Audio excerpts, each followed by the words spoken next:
The alarm started ringing at 6 in the morning. Connor Hayes opened his eyes and looked at the ceiling of his small apartment. He had been working at the new Seattle spaceport for 8 years now. Every morning was the same. Get up, drink coffee, check the maintenance schedule, and head to work. Connor was 32 years old and good at his job. He worked on the atmospheric systems that kept alien visitors alive on Earth. Some aliens needed cold air. Others needed hot air. Some breathed gases that would kill a human in seconds. Connor made sure everyone could breathe safely. The spaceport was busy when he arrived. Ships from 100 different worlds came and went every day. Traders sold strange items in the market. Diplomats rushed to important meetings. Tourists took pictures of Earth's blue sky. Connor walked past all of them, carrying his tool bag and heading to the maintenance levels. His supervisor gave him the day's work list. Check the filters in Section 12. Replace the coolant in the Zorgian quarters. Test the pressure seals on Level 9. Normal work, easy work. Connor liked it that way. He was walking through the alien quarter when he heard a sound. Someone was trying to breathe but could not. The sound was wrong, like choking mixed with gasping. Connor stopped and looked around. A young woman was leaning against a wall. She wore a breathing mask over her nose and mouth. Metal tanks were strapped to her back. The mask made a hissing sound, then stopped. She tried to breathe again, but the mask stayed silent. Her hands went to her throat. Connor ran toward her. He knew that mask. It was a Kepler breathing system. Keplans came from a world with nitrogen and sulfur in the air. Earth's oxygen was poison to them. If her mask stopped working, she would die in minutes. He dropped his tool bag and pulled out his emergency equipment. The woman's eyes were wide with fear. They were violet-colored, bright even in the dim light of the corridor. She tried to speak but could not make words. Connor moved fast. He set up a portable atmospheric generator around her. It created a small bubble of safe air. The woman took a deep breath of the sulfur-nitrogen mix. Her body relaxed a little. She was still in danger, though. The portable generator only lasted 30 minutes. Connor examined her breathing mask. The main filter was broken. A small piece of metal had cracked inside it. This should not have happened. Someone had not checked the equipment properly. He felt angry but pushed the feeling away. First fix the problem. Get angry later. He took tools from his bag and started working. The woman watched him. She could not talk because talking would use too much air. Connor worked in silence.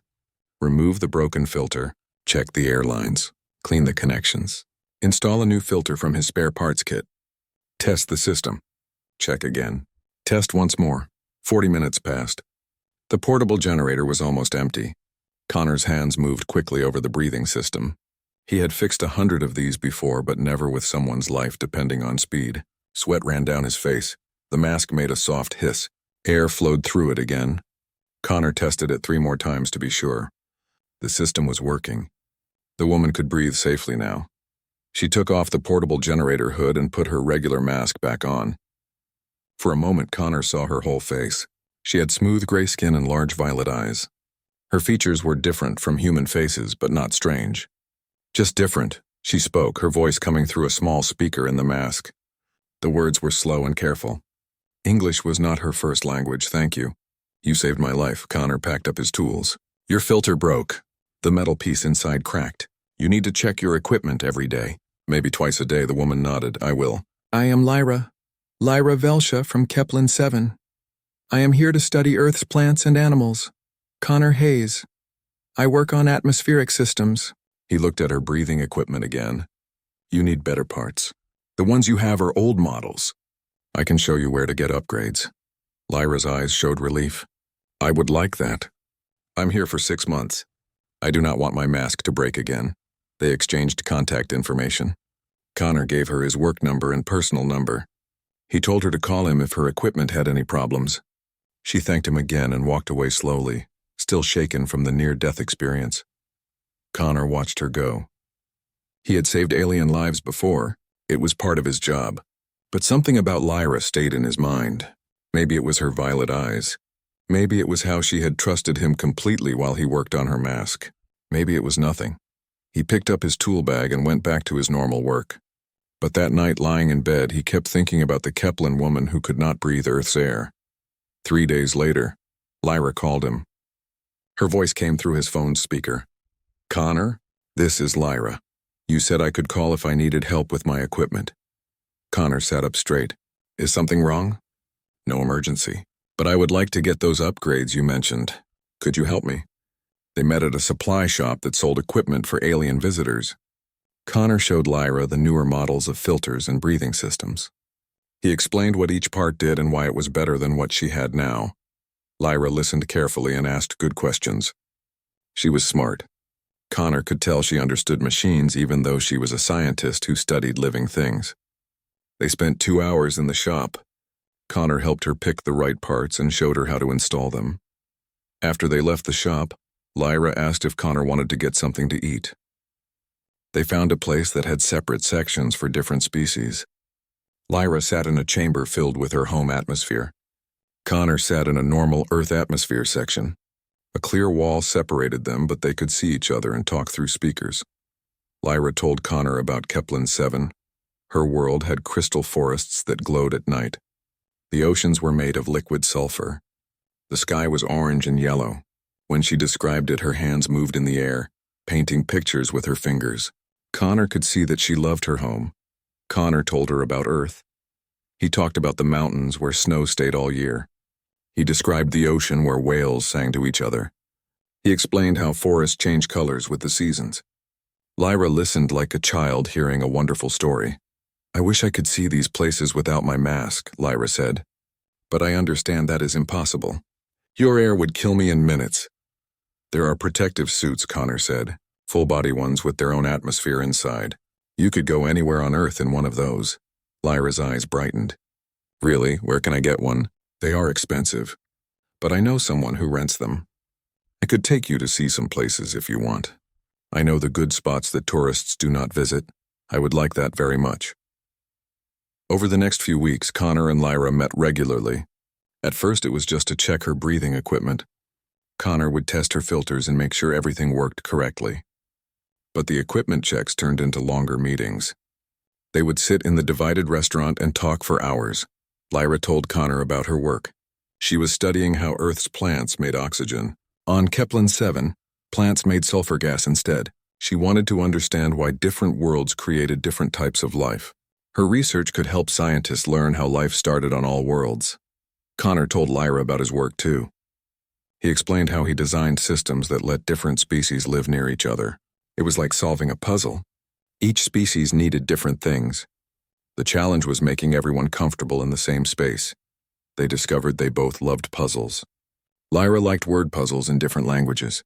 Connor liked mechanical puzzles that you had to take apart and put back together. They started challenging each other with harder and harder puzzles. On weekends, Connor took Lyra to see Earth. She wore a full protective suit that had her home atmosphere inside. They went to the ocean and watched waves crash on rocks. They climbed to a mountain lookout point and saw forests spread below them. They visited a desert where the sand stretched forever under a blue sky. Lyra could not touch anything directly. Her suit kept her separate from Earth, but she saw everything with wonder. She took thousands of pictures. She asked Connor questions about every plant, every animal, every rock. Connor found himself looking forward to their meetings. He started thinking about Lyra during his work. He wondered what she would think about different things. He wanted to show her more of his world. He did not think about what this meant. Not yet. Lyra was interesting and smart and fun to spend time with. That was all. That was enough. But late at night, lying in bed, Connor sometimes thought about Lyra's violet eyes. He thought about how she laughed at his jokes, a sound that came through speakers but felt real. He thought about how she listened when he talked, really listened like his words mattered. 3 months passed. Lyra's time on Earth was half over. Connor tried not to think about her leaving. He focused on the present. Each day with Lyra was good. Each conversation was interesting. Each trip to a new place was an adventure. But the question waited in the back of his mind. What happens when she has to go home? What happens when there are 43 light years between them? What happens when talking to each other takes 4 months for a message to arrive? Connor pushed these thoughts away. He told himself they were just friends. Friends who met because her breathing mask broke. Friends who came from different worlds. Friends who could never touch without barriers between them. Just friends. Nothing more. Nothing that would make her. Connor planned a special trip for Lyra's 4th month on Earth. He wanted to take her to the old forests in the Pacific Northwest. Trees there were hundreds of years old. Some were so wide that 10 people could hold hands around them. The forest floor was covered in moss that glowed green in the sunlight. He arranged for a special viewing bubble. It was a clear dome that could be filled with Lyra's home atmosphere. She could stand inside it and see the forest without her protective suit. The bubble was small but better than looking through the thick glass of her suit helmet. They drove north for 6 hours. Lyra sat in a special compartment in Connor's truck that had her atmosphere. They could talk through speakers but could not sit together. Connor found himself wishing they could share the same space. He wanted to see her react to things without barriers between them. When they reached the forest, Connor set up the viewing bubble. Lyra stepped inside and removed her mask. Connor saw her face clearly through the transparent dome. She looked around at the trees with wonder in her violet eyes. "This is beautiful," she said. Her voice came through the speakers built into the bubble. "The trees are so tall." How long do they live? "Some are over 500 years old. They were growing before humans even built this city." Lyra was quiet for a long moment. "On Kepler 7, our crystal forests are ancient too. Some crystals have been growing for thousands of years. When wind blows through them, they sing. Different crystals make different sounds. You can hear songs that are older than any living Kepler." "I wish I could hear that," Connor said. "I wish I could show you. I have recordings, but they are not the same. Being there, feeling the vibrations in your bones, seeing the lights dance through the crystals, that is something you have to experience." They spent the afternoon in the forest. Connor walked around the bubble while Lyra stayed inside. She told him about her world and he told her about Earth. The sun moved across the sky. Birds sang in the trees. The moss glowed in patches of light. As evening came, they sat on either side of the bubble wall. Connor on the outside breathing Earth's air, Lyra on the inside breathing her home atmosphere. They were close enough to see each other clearly but could not touch. "Connor," Lyra said quietly, "I need to tell you something." Connor felt his heart beat faster. "Okay. I only have 2 months left on Earth. Then I have to go home."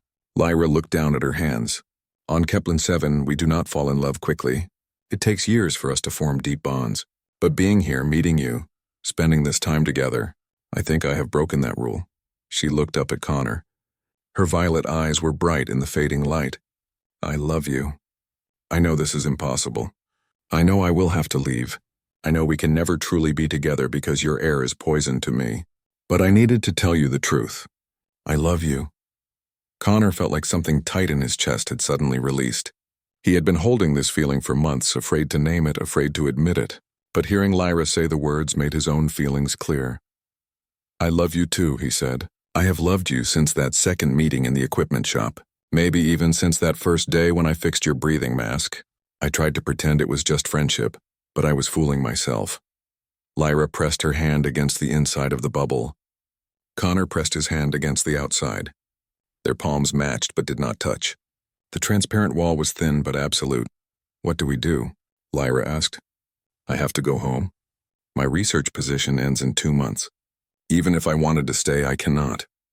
And you cannot come to Kepler 7. You would need breathing equipment like I need here.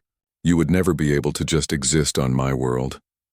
Connor thought about the practical problems. Communication across 43 light years would take months. Messages would arrive when the situations that prompted them were long past. They could not talk in real time.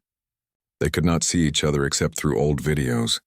And the cost of space travel meant visits would be rare, maybe once every few years if they were lucky. "I do not know what we do," Connor said honestly. "The distance is too far. The communication delay is too long.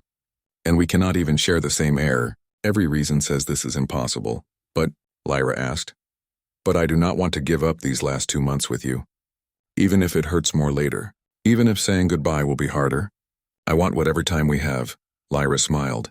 It was the first time Connor had seen her smile without a mask covering part of her face. Her smile was beautiful. "Then we take the time we have," she said. "We make the most of 2 months. And when I have to leave, we will face that when it comes." They stayed in the forest until dark. They talked about everything and nothing. They made plans for the remaining weeks. They laughed and told stories and held their hands against opposite sides of the bubble wall. When they drove back to the city, Connor felt like the world had changed. Everything looked different now that he had admitted his feelings. The stars seemed brighter. The road seemed smoother. Even the inside of his truck seemed warmer. The next 6 weeks were the happiest of Connor's life. He and Lyra were together every day. They worked on projects together in Connor's workshop. He designed new equipment for her breathing system. She helped him understand the biology of other species better. They were a good team. They went on more trips. They visited the desert and watched the sunset turn the sand orange and red. They went to the coast and stood on a cliff while waves crashed below. They explored cities and small towns and mountain trails. Always there were barriers between them. Lyra's protective suit, the viewing bubbles, the divided restaurant sections, the separate compartments in Connor's truck.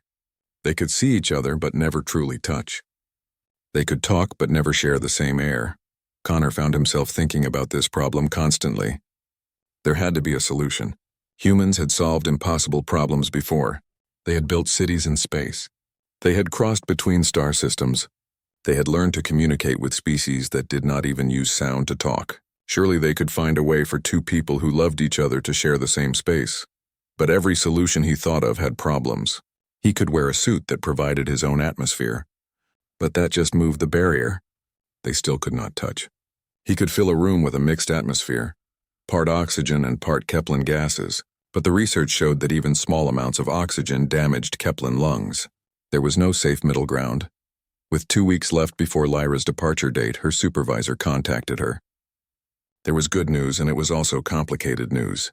The Kepler government had been so impressed with Lyra's research that they wanted to offer her a permanent position on Earth. She would be the official Kepler scientific representative. The job would let her stay on Earth as long as she wanted. Lyra told Connor about the offer while they sat in their usual divided restaurant booth. Her voice through the speaker was uncertain. This is what I wanted when I first came here. A chance to stay longer, to do more research, to see more of Earth. But now it feels more complicated. Because of me, Connor asked. Because of us. If I stay, I never go home. I never see the crystal forests again. I never swim in the sulfur seas. I never stand under Kepler 7's orange sky without equipment protecting me. I give up my world. Connor felt a war inside himself. Part of him wanted Lyra to stay more than anything. Part of him thought she should go home where she could truly belong. You should not make this choice because of me, he said carefully. If you stay, it should be because you want to be on Earth. Because you love your work here. Because this is the life you want. Not because you feel you have to stay for our relationship. What if all those things are true? Lyra asked. What if I want to stay for my work and for Earth and for you? What if I choose this life knowing what I'm giving up? Then I will do everything I can to make sure you never regret that choice. Lyra was quiet for a moment. Then she said, I need a few days to think about this, to talk to my family. To be sure, take whatever time you need. Connor did not sleep well that week. He kept thinking about what Lyra's choice would mean. If she stayed, they could build a life together. But that life would always have limitations. She would always need equipment to survive. She would always be separate from Earth's environment. She would give up the world where she could simply exist without thinking about every breath. If she left, he would lose her. The distance would be too great. The communication too slow.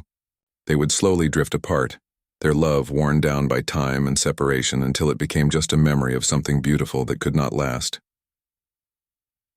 5 days after the offer came, Lyra called Connor. Come to my apartment. I have made my decision. Connor drove across the city faster than he should have. His heart pounded the whole way. When he arrived, Lyra let him into the divided apartment where she lived. One side had Earth atmosphere. The other side had Kepler atmosphere. A transparent wall ran down the middle. Lyra stood on her side of the wall. Connor stood on his. They looked at each other through the barrier. I talked to my family, Lyra said. I thought about what I would be giving up. I thought about what I would be gaining. And I realized something. Home is not just a place. Home is not just an atmosphere you can breathe. Home is where you choose to build your life. Home is where the people you love are. She pressed her hand against the barrier. I am staying. I am taking the job. I'm making Earth my home. I am choosing you, us, this life we can build together. Connor pressed his hand again. Connor and Lyra built their life together slowly over the next 8 months. Connor moved into a special apartment building designed for mixed-species couples. His side of the apartment had Earth atmosphere. Lyra's side had Kepler atmosphere. A transparent wall ran down the middle of every room. They ate meals at a divided table. They watched movies from separate couches. They slept in beds on opposite sides of the wall. They could see each other constantly but never truly touch. Every kiss landed on transparent material instead of skin. Every embrace was performed through barriers. Connor worked hard to make things easier. He designed better speakers so they could hear each other clearly.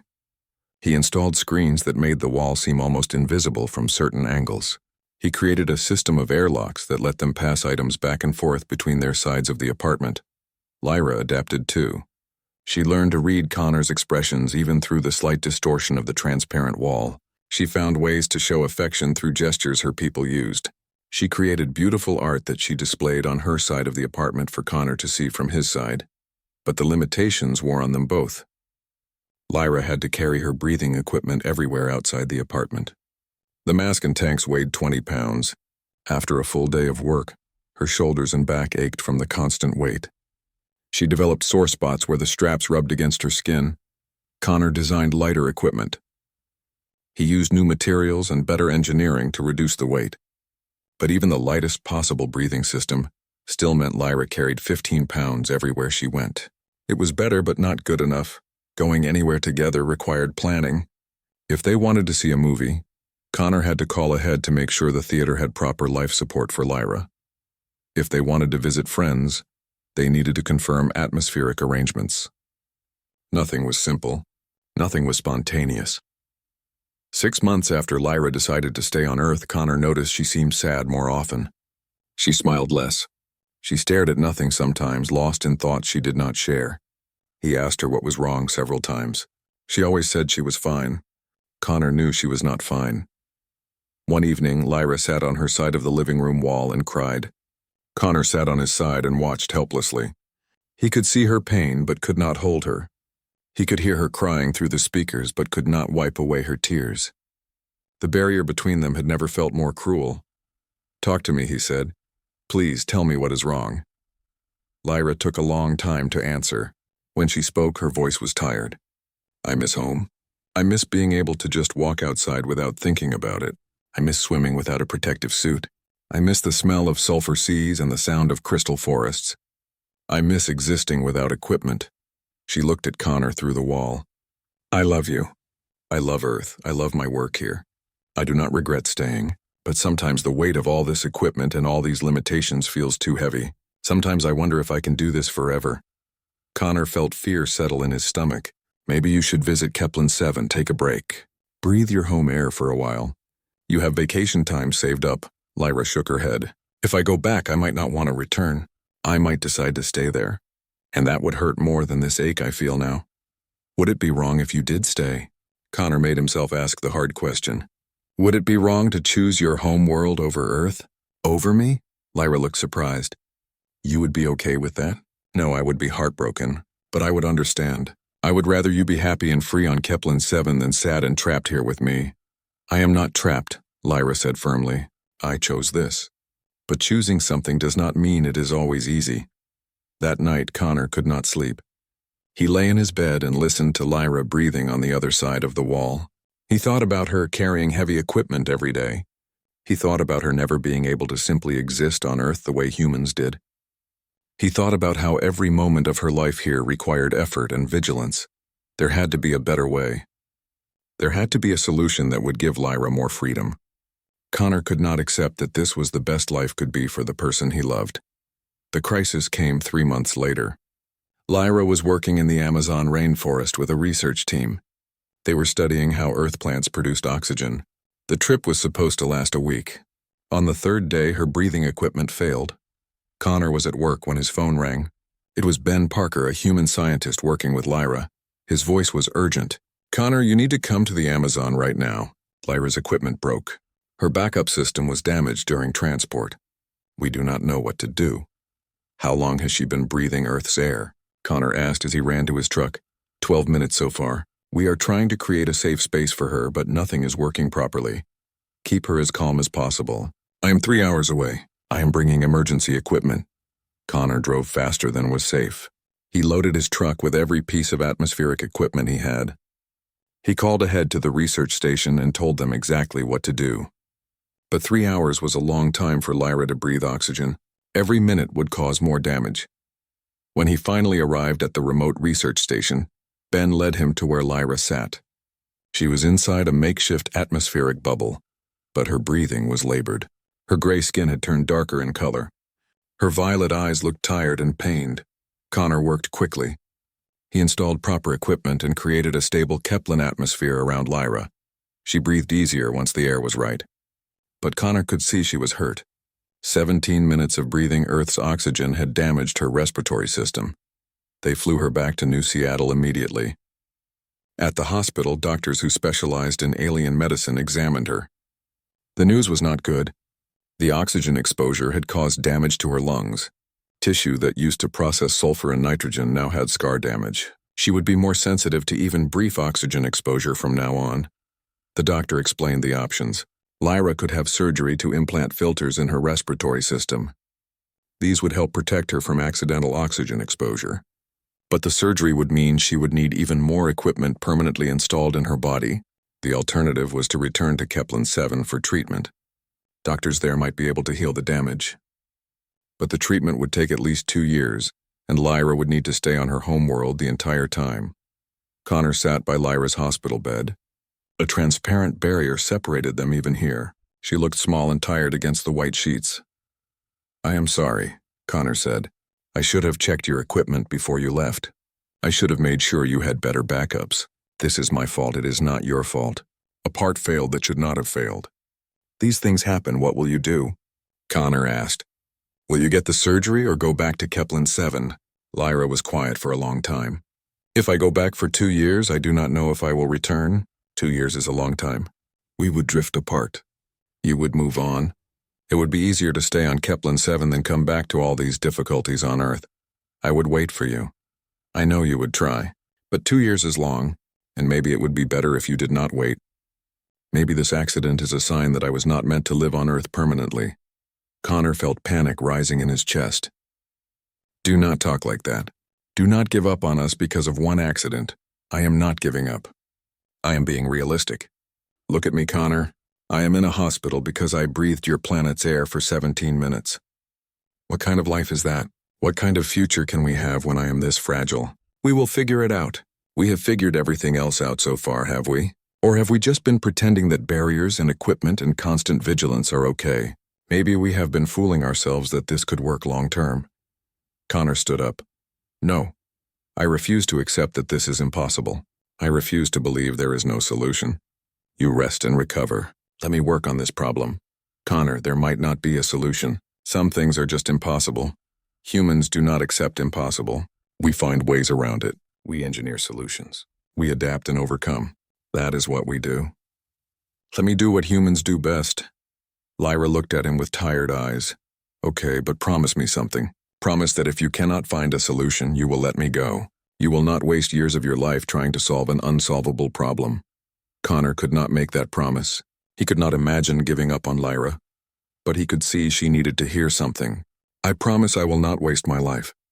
I promise I will find an answer or I will accept reality. But I need time to try. How much time?" 6 months. Give me 6 months to find a solution. If I cannot find anything in that time, then we will make a decision about what comes next." "Fair, fair," Lyra agreed. Lyra chose to have the surgery rather than return to Kepler 7. Doctors installed small filters in her respiratory system. The surgery took 6 hours. When she woke up, she had new scars and new limitations. Even brief oxygen exposure would now trigger warning signals from the filters. She would need to be even more careful than before. Connor took time off from work. He told his boss he needed to focus on an important research project. His boss knew about Lyra and understood. "Take whatever time you need," he said. "We will manage without you for a while." Connor set up a workspace in his apartment. He filled it with research papers, scientific journals, and medical texts. He reached out to experts across Earth and throughout the galactic. Connor spent 3 months reading everything he could find about cross-species biology. He learned about how different aliens process different gases. He studied Earth's history of atmospheric changes. He read about experimental treatments that had been tried and abandoned. His apartment filled with papers and notes and diagrams scrawled on every available surface. Most experts told him the same thing. Biology was biology. You could not change the fundamental way a species breathed without destroying what made them that species. Keplins evolved to breathe sulfur and nitrogen. Humans evolved to breathe oxygen. These were facts as unchangeable as gravity. But Connor refused to accept this. Humans had changed many things that were supposed to be unchangeable. They had cured diseases. They had extended lifespans. They had even modified their own biology to survive in harsh environments. If humans could change themselves, why could other species not do the same? He contacted a professor at the Galactic University who specialized in adaptive biology. The professor told him about experimental gene therapy that could help species tolerate new environments. Most of these experiments had failed. Some had succeeded for short periods before the changes broke down. None had created permanent adaptation to radically different atmospheres. Connor asked the professor about Keplin research. Had any Keplin scientists tried to adapt their people to oxygen-rich worlds? The professor sent him a list of papers. Most were decades old. Most concluded that adaptation was impossible or too dangerous to attempt. But one paper caught Connor's attention. It was 3 years old. A team of Keplin medical researchers had been developing gene therapy to help their people colonize new worlds. The therapy would modify Keplin respiratory systems to process small amounts of oxygen.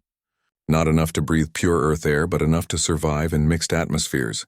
The project had been shut down. Connor read through the paper carefully. The research showed real promise. Laboratory tests had been successful. Computer models predicted good results. But the Keplin government had canceled funding. The reasons were listed as budget constraints and cultural concerns. Connor found the name of the lead researcher, Dr. Cale Rinshaw. He worked at a medical facility on Keplin 7. Connor sent him a message explaining Lyra's situation and asking if the therapy could be revived. Then he waited. Messages to Keplin 7 took 4 months to arrive and another 4 months for a reply. While waiting for a response, Connor kept researching. He learned everything he could about the Keplin respiratory system. He studied how their lungs processed sulfur compounds. He read about the cellular structures that would need to change for them to handle oxygen. The more he learned, the more complex the problem seemed. But complexity did not mean impossibility. 6 weeks after sending his message, Connor received a reply.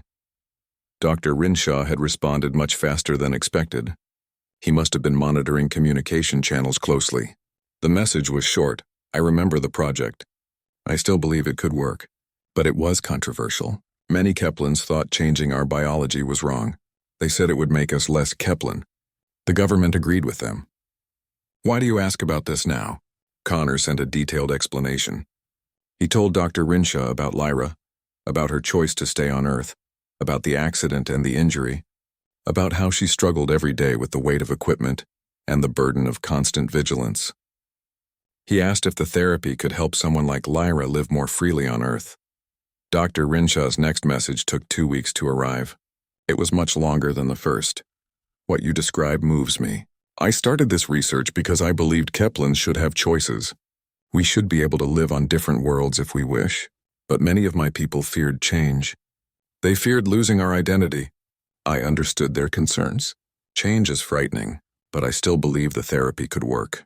The laboratory results were strong. We never tested it on a living subject because the project was canceled. But if Lyra is willing to be the first, I will help. I cannot promise success. I cannot promise safety. But I can promise I will try. Connor brought the messages to Lyra. They sat on opposite sides of their apartment wall while Connor explained everything he had found. The experimental therapy, the risks, the possibility of failure, the uncertainty about long-term effects. This could change your biology permanently, Connor said. You would no longer be exactly like other Keplins. You would be something new, something in between. Lyra thought for a long time before responding. I need to talk to my family. I need to understand what this means for my identity. Give me a few days. Lyra spent hours talking to her family on Keplin 7 through the communication delay. She sent them messages and waited days for responses.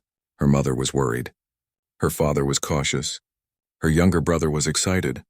Her mentor from university was concerned about the ethical implications. The question they all asked was the same. Would changing her biology change who she was? Would she still be Kepler if her lungs could process oxygen? Would she lose her connection to her culture and her people? Lyra thought about these questions deeply. She realized something important. Her identity was not just about her biology.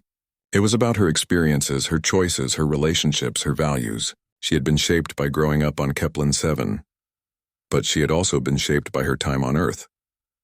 She was already something new, something that did not exist before. The therapy would not change that. It would just give her more freedom to live the life she had chosen.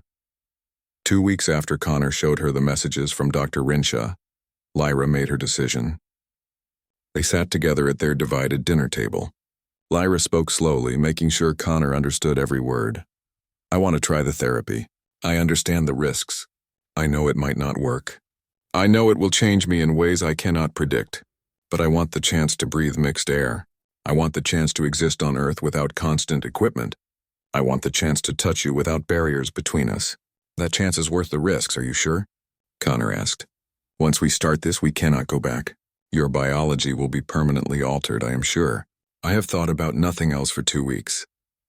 I have talked to everyone whose opinion matters to me. This is what I want. This is the next step in the life I'm building here. Connor contacted Dr. Rinshaw with Lyra's decision. The doctor agreed to come to Earth with his research team. He said he would need 3 months to prepare. The therapy was complex. It involved genetic modification, tissue regeneration, and careful monitoring. Everything had to be perfect. While they waited for Dr. Rinshaw to arrive, Connor and Lyra talked about what success would mean. If the therapy worked, Lyra would be able to breathe an atmosphere that was part oxygen and part Kepler gases. She would not be able to breathe pure Earth air, but she would not need her heavy equipment anymore. She could exist in spaces that were mixed. She and Connor could share the same rooms, the same air, the same space. They could touch. They could kiss. They could hold each other without transparent barriers between them. After more than a year of separation, they could finally be together in the most basic physical sense. Dr. Rinshaw arrived on Earth with a team of 5 other Kepler medical experts. They brought equipment and research data. They set up a medical facility in a section of New Seattle Hospital that could maintain both Earth and Kepler atmospheres. Connor met Dr. Rinshaw in person for the first time. The doctor was older than Connor expected, with darker gray skin and eyes that showed both intelligence and kindness. They shook hands through an atmospheric barrier, the closest they could come to a real greeting. Thank you for doing this, Connor said. Thank you for believing it is possible. Dr. Rinshaw smiled. I am doing this because I still believe Keplans should have choices about where we live and how we live. Lyra's courage in choosing to try this therapy gives me hope. If it works, she will not be the last Kepler to make this choice. She will be the first of something new. The therapy began the next week. Dr. Rinshaw explained each step to Lyra and Connor. First, genetic modification of the cells that lined Lyra's respiratory system. Second, tissue regeneration to grow new structures that could process oxygen. Third, careful introduction of oxygen in increasing concentrations to test the modified tissue. The entire process would take 3 months, maybe longer. The first month was difficult. The genetic modification made Lyra sick. Her body recognized the changes as foreign and tried to fight them. Dr. Rinshaw had to give her medication to suppress her immune response. She spent most days in the hospital bed feeling weak and nauseous. Connor stayed with her every day. He sat on the Earth atmosphere side of her hospital room and read to her. He told her stories about his childhood. He showed her pictures of places on Earth they would visit together once she recovered. He held his hand against the barrier while she held hers on the other side. I am sorry this is so hard, Connor said one particularly difficult evening. Lyra managed a weak smile. You warned me it would be hard. I knew what I was choosing. I can handle hard. I just need to remember why I am doing this. She pressed her hand more firmly against the barrier. I am doing this so we can stop doing this, so I can hold your real hand instead of pressing against glass. That is worth any amount of difficulty. The second month was better. Lyra's body began to accept the changes. The new tissue in her respiratory system started to grow. Dr. Rinshaw monitored everything. 2 weeks after the therapy was declared successful, the hospital prepared a special room. They created an atmosphere that was 30% oxygen and 70% Kepler gases. Connor would wear a small breathing device that would let him safely breathe the mixed air. Lyra would need no equipment at all except what was now part of her body. They had not touched in more than a year. They had not shared the same space since the day they met. Everything between them had been filtered through transparent barriers and speakers. Now that was about to change. Connor entered the mixed atmosphere room first. He wore a small mask that looked like a piece of jewelry around his neck. It filtered the air just enough to make the mixed atmosphere safe for his human lungs. He could breathe easily. He could talk normally. He could move freely. Then Lyra entered. She wore no mask. No heavy tanks. No protective equipment. Just simple clothes and her own modified body. She took a breath of the mixed air. Then another. Her respiratory system processed the oxygen without struggle. Her face showed relief and joy.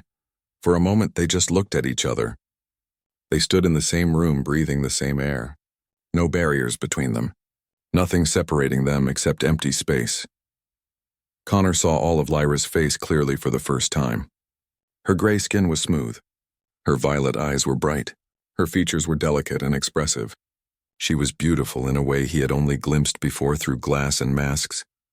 Lyra saw Connor without any distortion from transparent walls. His brown eyes showed emotion clearly. His smile was genuine and warm. His face was open and honest.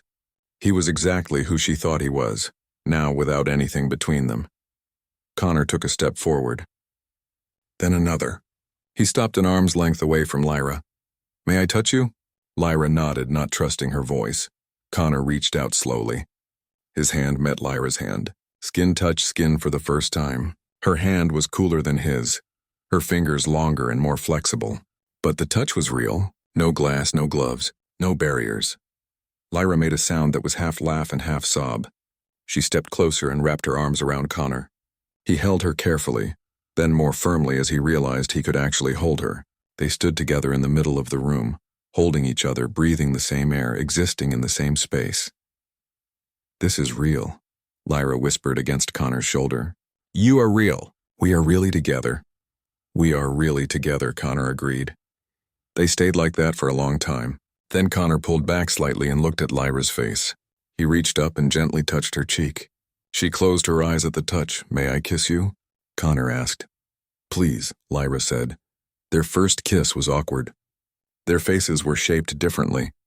Their mouths worked differently, but it was real, and it was theirs, and it was perfect because it was happening without any barriers between them.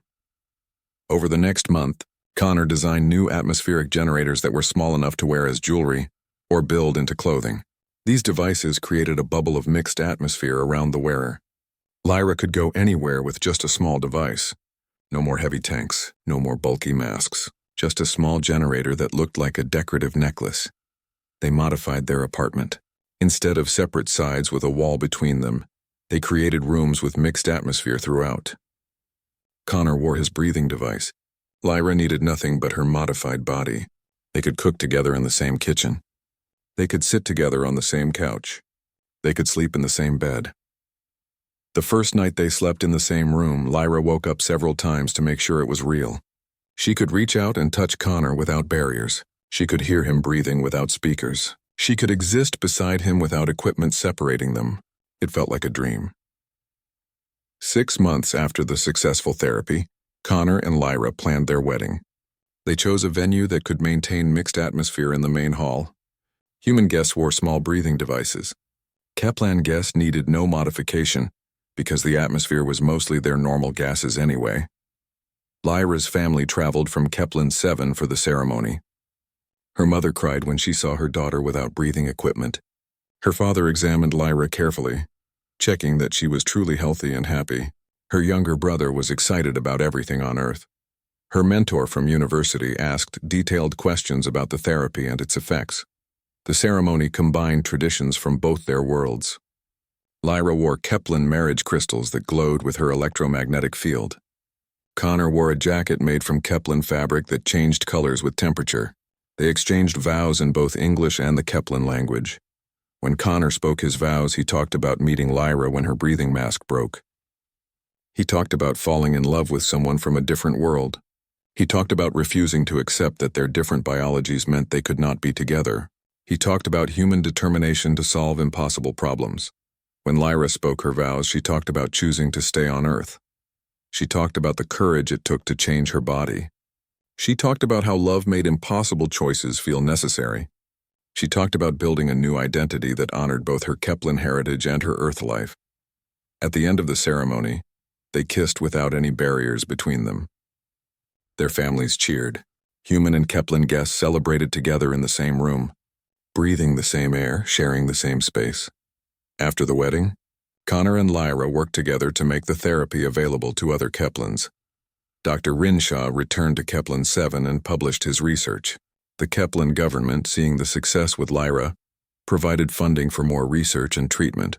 Other Keplans began choosing the therapy. Some wanted to live on oxygen-rich worlds. Others wanted the freedom to travel more easily. Each person who underwent the treatment expanded what it meant to be Kepler. They were not less Kepler. They were Kepler plus something new. Connor returned to his atmospheric engineering work, now with Lyra as his partner. Together, they designed systems that made it easier for different species to live near each other. They created mixed atmosphere zones in cities. They built equipment that let beings from different worlds share spaces comfortably. Their work changed how the galaxy thought about cross-species communities. Lyra continued her xenobiology research. She studied how different species adapted to new environments.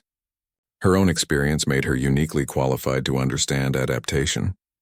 She became a leading expert on biological modification for space colonization. 3 years after the therapy, Lyra traveled back to Kepler 7 for the first time. She wore a breathing device that would let her exist in her home atmosphere despite her modified lungs. She was nervous about how her people would receive her. Would they see her as still Kepler or as something else? Her family welcomed her warmly. Her friends asked many questions about her life on Earth. Other Keplans who were considering the therapy wanted to talk to her about her experiences. She realized that she had not lost her Kepler identity. She had expanded it. She was Kepler who lived on Earth. She was Kepler who breathed mixed atmosphere. She was Kepler who married a human. All of these things were true at once. 5 years after Lyra first came to Earth, a documentary team interviewed Connor and Lyra about their relationship. The documentary was about cross-species couples in the Galactic Coalition. Connor and Lyra's story was featured prominently. The interviewer asked Connor what humans brought to the galaxy. Connor thought carefully before answering. Humans bring the refusal to accept impossible. We see a problem and we work to solve it. We see a limitation and we engineer around it. We see two people who love each other but cannot share the same air, and we figure out how to change that. That is what humans do. We adapt, we overcome. We refuse to give up. The interviewer asked Lyra what she learned from choosing to stay on Earth. Lyra spoke slowly, making sure her words were clear. I learned that identity is not fixed. I learned that home is where you choose to build your life. I learned that love means being willing to change, to sacrifice, to become something new. But I also learned that you do not have to do it alone. Connor changed his life to accommodate me. I changed my biology to share his world. We both adapted. That is what made this work.